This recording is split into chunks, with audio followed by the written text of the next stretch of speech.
Catus, Maximus here, this time with a quick review of this old school Artisan half-inch drive ratchet. This was actually produced by SK, and as far as I can tell, it was made between the 1930s and 1940s, so it's a World War II era ratchet. We can tell the little snap ring here is kind of distinctive SK. This one still works fine. This was actually sold from an old school auto parts store known as Gamble Auto Parts. It was a big company, started in the 1920s and then expanded, throughout the 1970s, and then ended up getting bought out by a California company, I believe, called Wicker. And they were around for like another 15 years, and then in the 1980s, they ended up going bankrupt. So that's what ended up happening to the Gamble Auto stores, who sold Artisan brand hand tools as their house brand, once again manufactured by SK. These are distinctive because it's a raised panel wrench, pretty thin bar but really wide, transitioning to a kind of a I-beam style handle. So just kind of an interesting style wrench. Not a lot else to say about it. We'll open it up real fast here. I will say that this one has seen a fair amount of use, but still is pretty good. The ball detent is definitely pretty strong.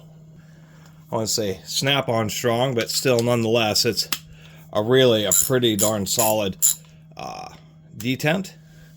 So sockets weren't going to fall off. It has quite a bit of anvil play. Not the worst I've seen, but certainly not the tightest.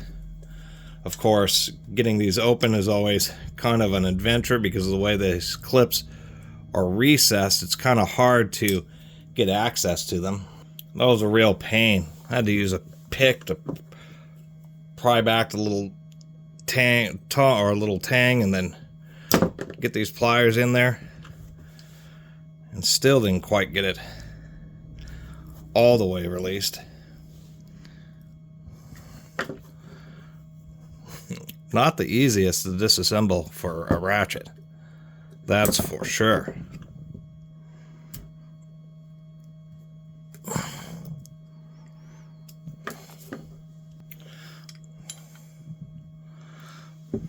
Finally got this open. There's our little clip. Definitely an older school design, because what they're doing is they're actually using the reverse lever, has a little notch, interacts with this lever in order to flip it back and forth. Only 3 small teeth. They still seem to be in pretty decent shape here. So this ratchet is still usable, but as we can see, even though there's 3 teeth, it's really narrow. It's only engaging a very narrow section in the body. This is, even though it's a cool ratchet, it's definitely not the strongest. I have no doubt that you'll strip out these teeth well before you ever end up breaking the anvil, just because there's just such a tiny surface area. So it's just not the heaviest duty ratchet. But it is kind of interesting being a piece of tool history. We do see that there is quite a large pin, which is kind of surprising, as the pin almost has more surface area than the actual teeth that engage the ratchet body. So I find that a little bit curious. Other than that, just a real basic design. So there's my little video documenting this SK made Artisan half-inch drive ratchet. Kind of a cool ratchet. The biggest disappointment is just how small the teeth are on the pawl.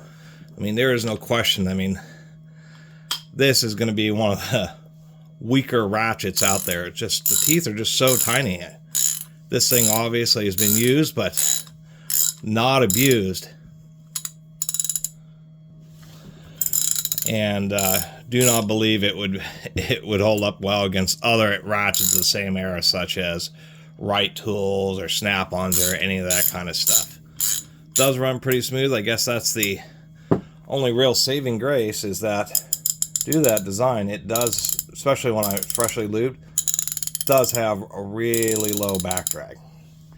Anyway, house brand of the Gamble Auto Parts stores, which ultimately were bought out in the 70s, and then the whole conglomerate went bankrupt in the 80s, which is a shame, because at one point they were like the 15th largest retailer in the United States, so unfortunately, not very good management. Really appreciate everybody who's been watching. See you next time.